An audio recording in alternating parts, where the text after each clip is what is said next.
Welcome to Lunch Hour Live. I'm Jared Bowen, Executive Arts Editor at WGBH and the host of Open Studio. We've put together a conversation today that stems off of all of the protests and the marches that have happened in the last couple of weeks as people take to the streets to march up and rise up against systemic racism, against brutality, and the murder of people of color in public streets across this country. It seems people are also doing a lot of reading about racism, and essentially, as some books even say, how to be anti-racist. So to have a conversation about this, we've pulled together three people who are immersed in the book world, and I am delighted to introduce them now. They are Philecia Harris, the children's librarian at the Dudley Branch Library here in Boston, Karen Gallagher, head librarian at the Parker Hill Public Library, also in Roxbury, and Courtney Flynn, manager of Trident Booksellers and Cafe in Boston. Welcome to all of you. Let me just begin by, if we could move quickly from each one of you to talk about what you're experiencing right now, what your encounters are with people as they want to read more, as they want to educate themselves. We'll go more into what exactly they're reading and why and motivations, but let's start with you, Philecia, about we'll have children's recommendations, adult book recommendations later on in the show too, but what are you seeing as at your branch? I think a lot of people are excited. They want to learn more, they want to be more informed, and libraries, bookstores, the publishing industry in general is rising to the occasion more and more. So we're seeing more books being published about African Americans, about people of color, and people want information about their neighborhoods. They want information about heroes that they see on television, and now more and more they're getting to that point. Karen, what are you finding? We see so many stories written about this. We know that I think at this count, 9 out of the top 10 books on the New York Times bestseller list are related to this issue. You must be getting flooded with requests, it would seem. It seems like a wonderful awakening. People are hungry right now for African American literature, anti-racist literature, but the beauty of it is you can take another book, let's say a fiction book, and it's not really titled anti-racist. However, you have the theme. So sometimes you can actually read something else, but the theme is there. So I just love the awakening of people wanting to read African American literature, anti-racist literature. I previously worked at Dudley, and when I was there, Philecia has a huge collection of African American literature. We have a very nice sized collection at Parker Hill and throughout all the branches. And then if it's not at that branch, you can order it. But I love the awakening. Of course, I love books. That's why I'm a librarian. And just people coming out wanting more. So for me, it's great. And Courtney, finally with you, you're on the retail level, and you are, as of this week, I think, right? You're open again, as we see Massachusetts reopening in retail spaces. We've heard these stories about bookstores even having difficulty keeping up with the demand. So what are you experiencing right now? Well, that's all true. So starting in the beginning of June, we started seeing lots of orders coming through for about 5 or 6 of the top titles, being How to Be an Anti-Racist, Me and White Supremacy, Stamped, Policing the Black Man. There's a huge surge of orders for those titles, and they all sold out from the publisher within the first week. So since then, we've been placing orders and waiting for them to come through, explaining to our customers that the books are in high demand. For the most part, everybody's really understanding. I think people just feel like it's their first step to getting a grasp on what they can do and understanding the bigger picture. Books are a way for people to understand, and we are the conduit to that as a bookstore. So it's been an honor, honestly, to be able to kind of facilitate that. The back orders are a little frustrating, but publishers are working as hard as they can to get these books reprinted, which is amazing, because the more that they're reprinted, the more that are in the world. So it's all been really great. Well, let me open this up to more of a conversation at this point. And where do you all begin in recommending books? And it's largely, it seems, people who are not people of color who suddenly find themselves in this moment, and we could talk about that, why it's so sudden, why it didn't happen earlier, but wanting to avail themselves of this literature, wanting to teach themselves to read. How do you advise they start? Where do we begin? Okay, so Yeah. one of the places you start is in the children's room. Parents have all sorts of questions about how do I talk to my child about race. One of the first things you can do is simply expose your child to picture books or readers that have images of different kinds of ethnic groups and different races and African Americans in general. But then there are also just great historical books about African Americans during slavery, African Americans during our present time, throughout the history of this country. So you can start with the image of people of different color, and then you can move on to different topics and have discussions and let your children know that the world is full of all kinds of people, and you just want to expose them to the different people, different experiences, and different histories. You know, I have a theory about children's books that they're often as helpful to the adults who are reading them to their children as they are to the children themselves. I'm sure that's something you probably find. Exactly. Picture books are made with a really high reading level because it's expected that their parents are reading to them. So when you're reading a book about, say, Frederick Douglass, not only do you have a beautiful, poignant story, but often in the back of books, authors will have certain notes and histories and timelines so that parents can read up on the information and backstory of the person they're looking at. And then they're also able to have a conversation about what's going on in the world during that particular time period, as well as that person and their topic. Karen, what do you find in people? How do you direct people to adults who are coming to you? Well, it depends on what they're looking for. Are they looking for books on to be an anti-racist, to explain? Are they looking for a history of African Americans? What is our history? So it really depends on what they're looking for. And once we find out exactly what they're looking for, let's say, for example, they're looking for something based on civil rights and how did we get to this place? One big recommendation, I know we're not on recommendations, but would be March by John Lewis, which is actually a graphic novel, which some people would still call a comic book, but it's great, especially if you're not really a reader, because you know you have the pictures. It's actually, they say written for teens, but we used it for our adult book club. And John Lewis wrote a trilogy of his experience in the civil rights movement, and it's called March. And it's an excellent book. It's an excellent place to start. Like I said, we read it, and if you're not really a reader, you know, you might be captivated by the pictures. The themes are very deep, and when you go through what John Lewis actually went through. And although I shouldn't give an ending because that's not what we do, I love how it ends with Obama at the end. But it's a great book. And I would say that could be a family book too, something you could share with children. It's a learning. If you're a little bit older and if you want something a little bit more contemporary, a little bit right now, I would say The Hate U Give, which actually was a movie also, but the book by Angie Thomas about 2 years ago.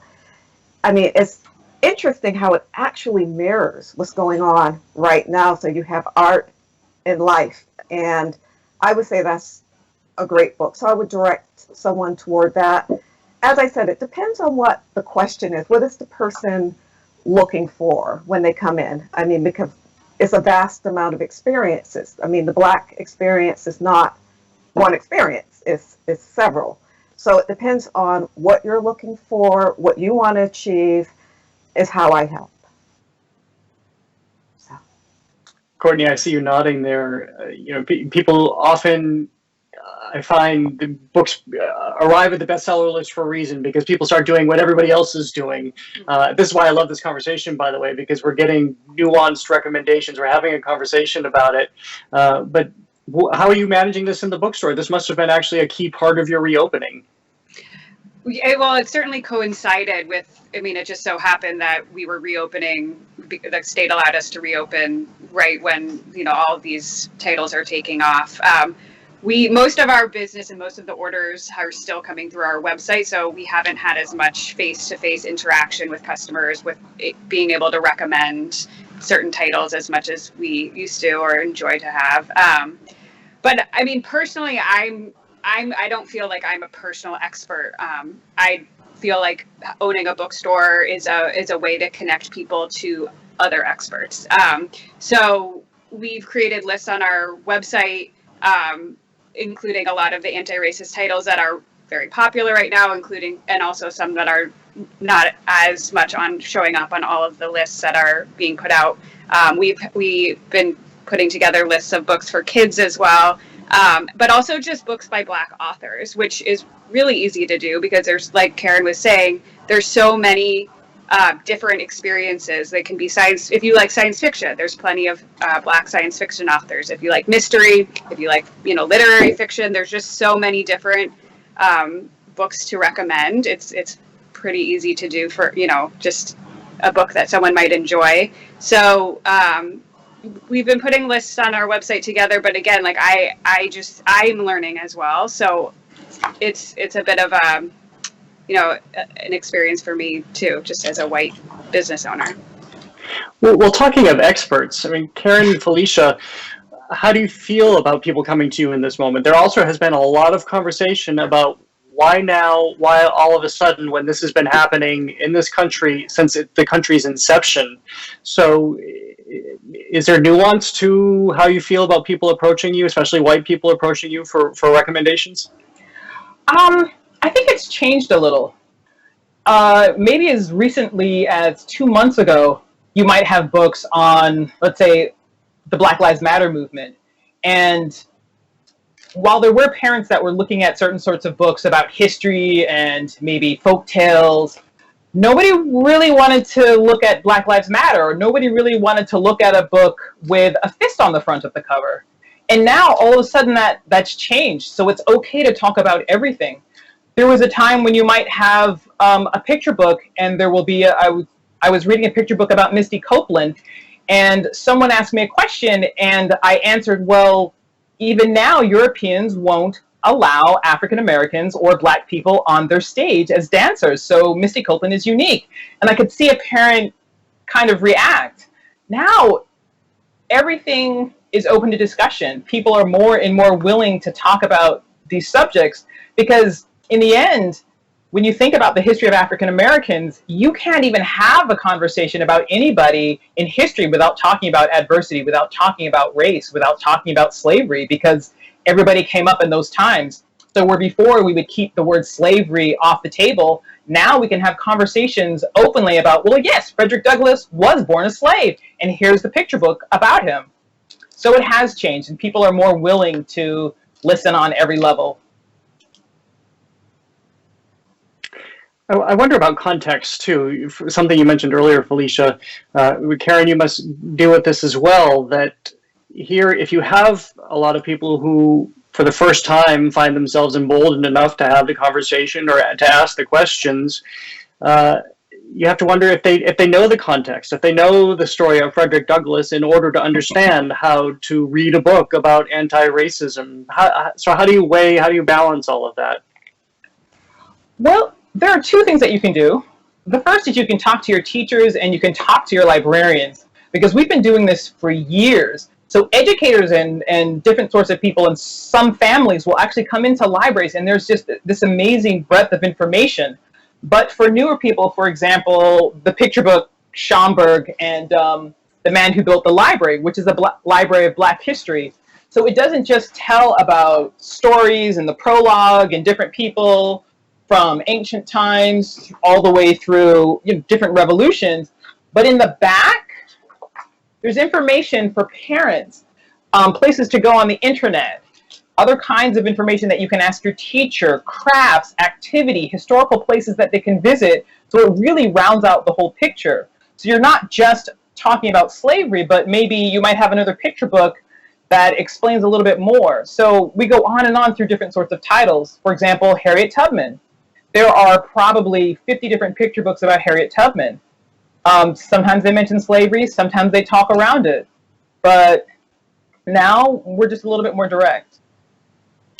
As we move into some of the adult book recommendations, Karen, I want to go back to something you mentioned earlier too, because I've been wondering about this. People might find it intimidating to sit down with a nonfiction book and find story more their milieu. So what books do you recommend to people in that regard to really get a comprehensive picture that they might be intimidated by in a nonfiction work?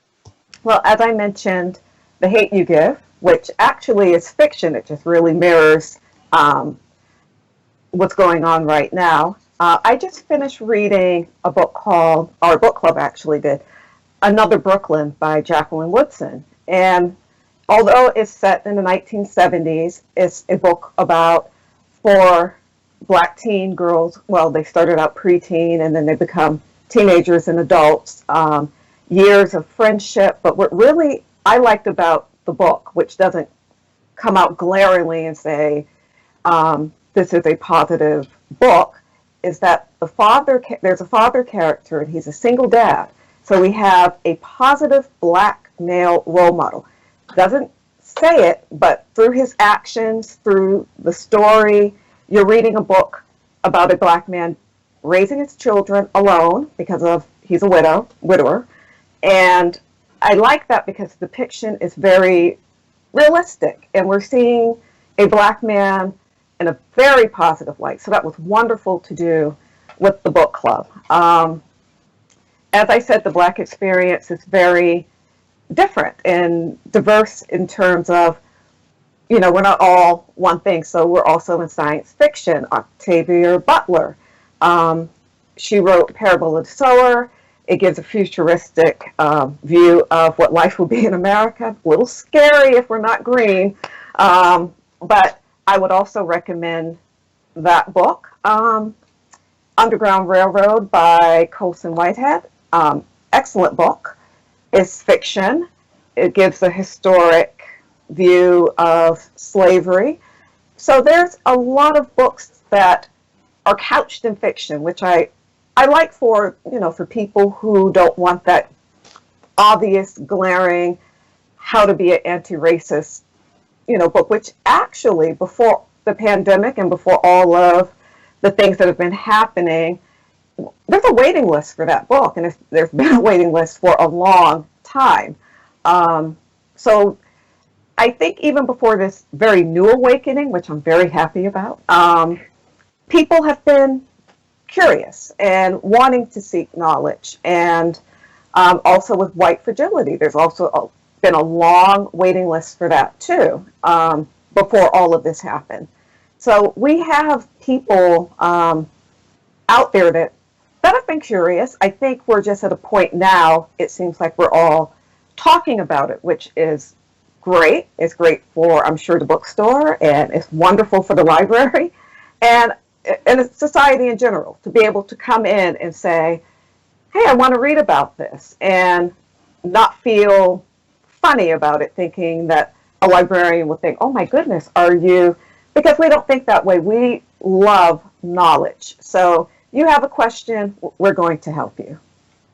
Well, speaking of the bookstore, Courtney, have you ever seen, I don't know how long you've been in this field, but have you ever seen a demand like this? And if you have, what is it regarding? Never. I can't think of another surge in just one subject like this, which is amazing. So there was a statistic that came out from the American Booksellers Association that indie bookstores' websites had an increase of 83% traffic within the first week in June, and almost all of that was purchasing of anti-racist titles. I can't think of a single other event or surge that could come anywhere close to that. So it's pretty unprecedented. What, like Karen was saying, there were some titles for us that were always perennial bestsellers. The new Jim Crow, White Fragility was a bestseller for us as well for quite a while, but they not on the scale as how they are selling right now. So I think just the openness that Philecia and Karen are both talking about. It's created kind of an opportunity for people to dive into subjects that they may have not either been aware of or interested or kind of brave enough to explore. So this whole movement has created that opportunity, and it's still going. So it has not ended, which is great. I'll ask any of you, is it too early, and maybe it is, to have a sense of what the effect of this is, how people are using their reading? Presumably it's more than just being able to say, I've ordered these books, I've read these books because I think I should, I think I'm supposed to, because WGBH is convening a conversation, or I read it in the New York Times. I think that knowledge is power. And so much of American history we don't know because it deals with other ethnic groups or it deals with topics and subjects that are uncomfortable. So now that we're just starting to learn, we have a better understanding of where people are coming from, that part of what's going on in the media, part of what's going on in the world didn't just happen overnight, that it's been going on for a long time. And now people are becoming more informed. Knowledge is power, and they're getting to know what's going on in the world, and they're getting to know more about what's been happening that they've actually missed or glossed over. Well, that's what's interesting. You realize that this becomes prevention going forward. It's no longer just intervention because it's not, hopefully, of a moment. I mean, how do you see that manifesting itself? What do you do with that knowledge as power? Part of it is just having a different attitude towards other people. For example, the CDC once said that 70% of Black children came from unmarried families. But the information that didn't also get passed around was that 60% of Black fathers lived with their children. That Black fathers spend more than their white counterparts or the Latino counterparts. They spend more time bathing, eating with their children, taking them to school, and doing different kinds of activities. So once you start reading and actually learning the statistics, you might have a completely different attitude towards another group of people or towards another person. So if you look at a Black man and think, oh, he did this or did that, or is a criminal, or skipped out on his children, when the exact opposite might be true statistically, in addition to with that particular person. Karen, I can see you when we're not on the Foursquare. I can see you nodding as well here. I mean, again, this is as you were just talking about, this is your point of pride in bringing knowledge, delivering knowledge as power. So how do you see it in this moment? As I said before, and I'm repeating myself, I love this awakening. And I also think that a book or reading is a really chance to get into an experience you're not having. And so you can become very knowledgeable about reading about that experience and hopefully taking that information and applying it to your life. In terms of reading a book and seeing a Black father there, or you're reading a book and this, a very intact African-American family, or African-American rich people, or African-American scientists that you might not encounter by no fault of your own, maybe by where you live or circumstance, but by having that book, whether it's fiction or nonfiction, is exposure. And you can take that exposure and apply that to your life. Courtney, to go back to the trend question for a moment, as you said, you've not seen anything like this before. Do you have a sense of where it's going? I mean, do these things have a life, or does this feel different in that regard too? I mean, I think in terms of influencing just the supply chain of books. So hopefully there was a Blackout Publishing initiative that went, I think, viral on Instagram, just encouraging people to buy 2 books by people of color and Black people to kind of send a message to publishing that these are books that people want to read. And in that way, it kind of trickles up to the people who decide what gets published, who decide what marketing dollars get, spent for certain books, because, thousands of books get published every season and only a handful are highly promoted. I think that this will have legs in that sense. And then hopefully it will be sort of a circular kind of endeavor. So if publishers are putting out more books by people of color, then there are more options for people. They can read more, and then those voices get amplified. And as Karen was saying, books are so much about learning through others' experiences. And for, I think, anybody who loves to read, that's what it's all about. It's diving into somebody else's mind, whether it's through nonfiction or fiction. So I think the more that kind of grows, that this will continue, and I hope it does. Have there been any advances in publishing over the last, I would say, even 5 years in terms of changing the industry so that it is serving everyone and not just white people? This is a conversation that's being had in every sector. Until you have the people behind the scenes making the decisions, until you have the executives who are people of color, how can you expect change? I'm wondering what you've seen. I would say about 6 or 7 years ago, librarians, teachers, and different people started to complain that there weren't enough people of color in the book industry, in children's books and children's literature. And about 5 years ago, publishers started going beyond their regular crew of famous people and started looking at Black illustrators and Black authors. And I would say in the past 2 or 3 years, there has been a plethora of books that have African American, Muslim, white, Asian, just all kinds of children with all kinds of backgrounds, books being published, as well as fairly radical books that have been published. So all of the book industry people who have actually been publishing these sort of diverse titles are now having this great resurgence, this great time selling their books and putting them in the market. So they're at an advantage. But in the past 2 or 3 years, publishers have risen to the occasion, and hundreds, thousands of new titles, new characters have popped up in the publishing industry, in the book industry in general. Karen, I want to give you, I think we're almost out of time, and I want to give you our almost final word. What else can people are still not able to go into libraries just at the moment, hopefully soon, but what other resources can people find at their local library, in addition to everything that we've talked about today, suggestions about reading, context in reading, what other programming is happening right now? Well, right now, we have book clubs with the Boston Public Library, different branches. You can look and see what they're reading and join a book discussion group. But also we have online books also that you can order through Hoopla, and it can be downloaded into your electronic device. So there are other ways to get books besides actually coming to us. All right, and I think we're just about out of time. I'm looking at our producer who's nodding. So I thank you all for this conversation today. It has been fabulous to speak with all of you. Philecia Harris, Karen Gallagher, Courtney Flynn, thank you so much for being with us today. Thank you everybody at home who's been watching. Hopefully you'll get out there and read. You'll avail yourselves of local independent bookstores and our glorious libraries everywhere across this country. Thank you so much and have a good day.